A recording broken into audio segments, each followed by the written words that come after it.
Hi dear student, हम electromagnetic induction chapter हम study करते हैं। उसमें हम फैराडेज लॉ स्टडी करते हैं, लेंज लॉ स्टडी करते हैं।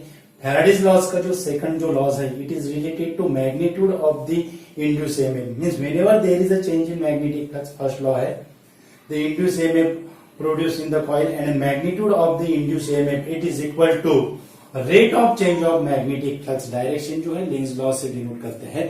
तो उसका जो फॉर्मूला जो होता है डियर स्टूडेंट ईएमएफ का, that is equal to minus d∅dt।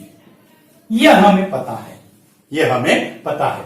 फिर हम आज क्या नया आपको समझाने वाले हैं कि आप ये वीडियो देखना चाहोगे, क्या नया होगा इसमें। ये तो आपको पता है, फैराडेज लॉज पता है, लेंज लॉ पता है, तो उसमें नया क्या है।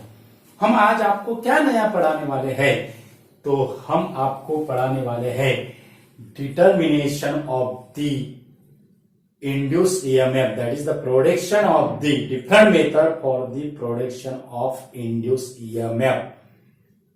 प्रोडक्शन ऑफ जो डिफरेंट मेथड जो यूज करते हैं इंड्यूस ईएमएफ प्रोड्यूस करने के लिए, वो कौन कौन से मेथड है, तो ये हम आज आपको समझाने वाले हैं। इंपॉर्टेंट ऐसा वीडियो है डियर स्टूडेंट। ओके, तो ये फॉर्मूला हमें पता होता है, phi equal to B dot A, that is equal to B A cos theta, ऐसे हम लिख सकते हैं। डॉट प्रोडक्ट है दो वेक्टर का, तो इसको हम बी ए कॉस थीटा लिख सकते हैं। ओके, ये एरिया वेक्टर है ये। उसके बाद अगर इंड्यूस ईएमएफ प्रोड्यूस होता है तो क्या क्या चेंज होगा, किसी इंड्यूस ईएमएफ प्रोड्यूस होगा, either changing the magnetic field, उसको हम मैग्नेटिक फ्लक्स डेंसिटी कहते हैं, आइदर फर्स्ट फैक्टर कौन सा, either by changing the magnetic field, by changing the area and by changing the position, that means angle theta. यानी three method है induce EMF produce होने के। आज हम आपको थ्री मेथड समझाएंगे डियर स्टूडेंट, उसके फॉर्मूले कैसे आते हैं वो समझाएंगे। इंपॉर्टेंट ऐसा है, तो फर्स्ट जो है बाय चेंजिंग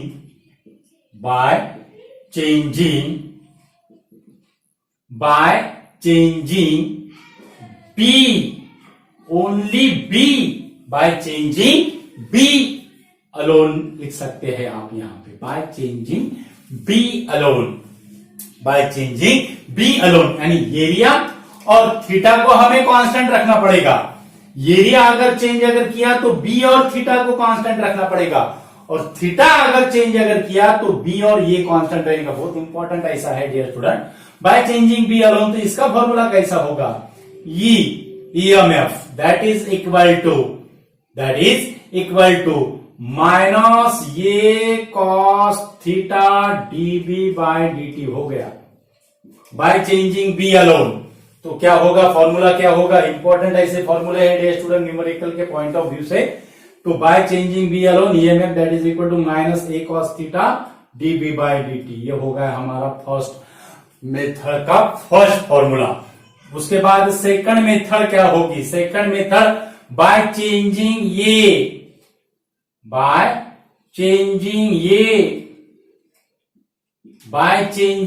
मीन्स एरिया अगर चेंज करते हैं, मानो लूप है, दिस लूप इज मूविंग, मानो कंडक्टर है, it possess the length L, it is moves in a uniform magnetic field perpendicularly to each other. It is moves uniformly perpendicularly to each other. Then what is the value of EMF produced across this conductor when it is moves perpendicularly to the uniform magnetic field, with a velocity v? तो उसका जो formula रहेगा, simple ऐसा formula है, that is EMF that is equal to minus b cos theta, simple dA by dt।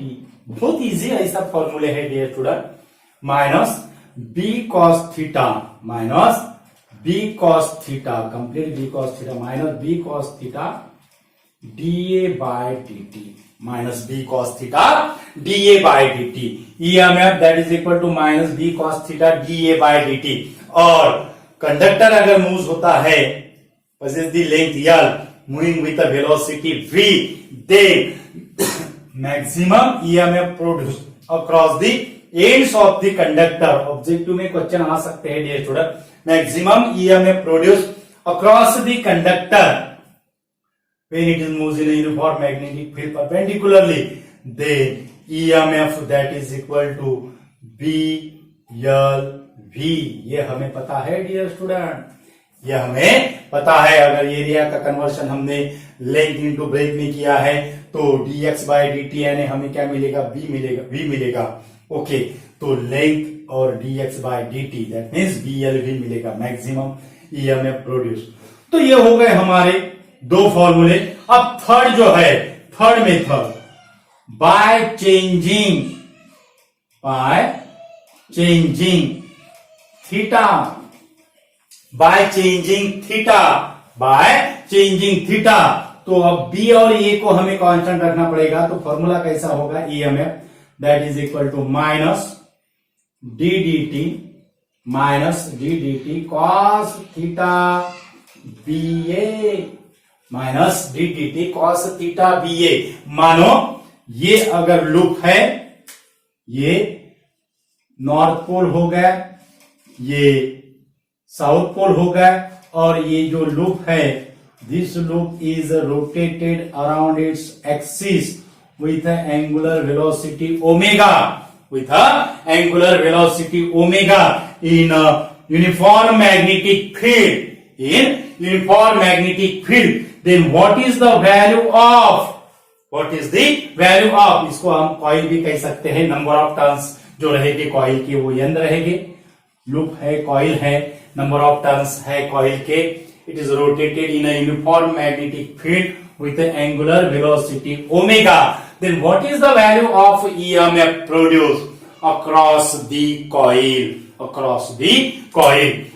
Okay, तो ये जो axis है which is axis perpendicularly to the magnetic field, तो क्या होगा, अब यहां पे थीटा जो रहेगा वो थीटा हमें ओमेगा टी में क्या करना पड़ेगा, कन्वर्ट करना पड़ेगा। Theta that is equal to omega T.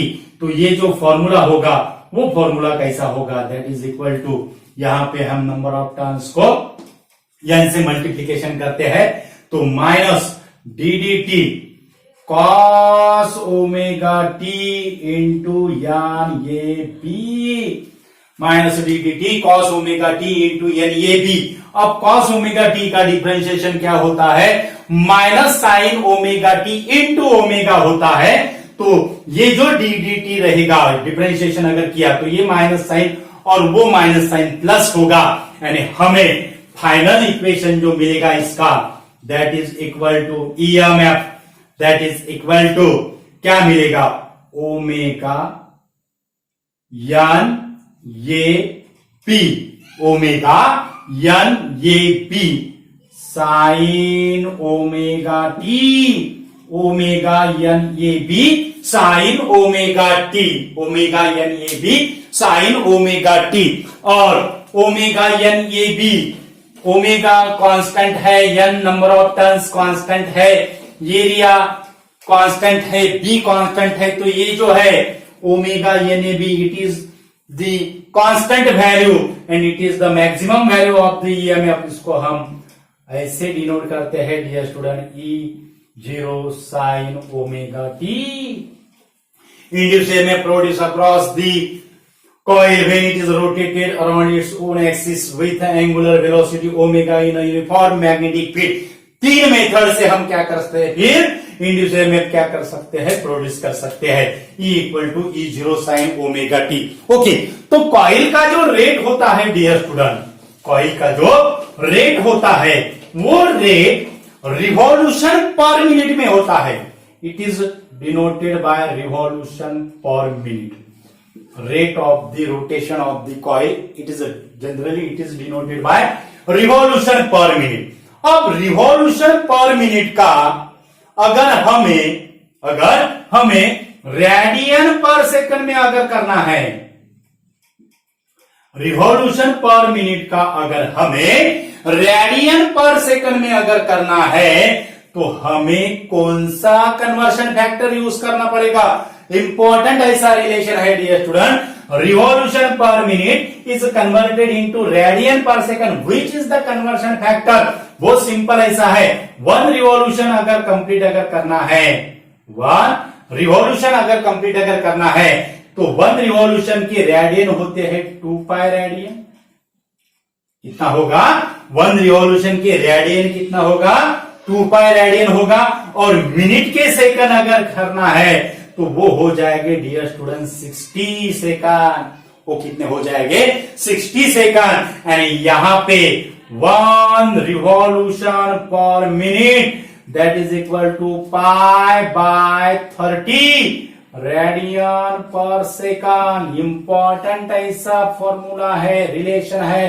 One revolution per minute that is equal to pi by 30 radian per second. तो डियर स्टूडेंट, ये जो वीडियो है हमारा that is the determination of different method for the production of induce EMF. कौन कौन से different method से हम इंड्यूस ईएमएफ प्रोड्यूस कर सकते हैं, तो आज हमने आपको डिटेल समझाया है। इलेक्ट्रोमैग्नेटिक इंडक्शन चैप्टर में है 12th में। तो इंपॉर्टेंट ऐसा वीडियो है, ज्यादा से ज्यादा स्टूडेंट को शेयर कीजिए। हमारे चैनल पे अगर नए अगर यूजर है तो हमारा चैनल सब्सक्राइब कीजिए। हमारे चैनल का जो नाम है वो है equinox physics. Thank you so much.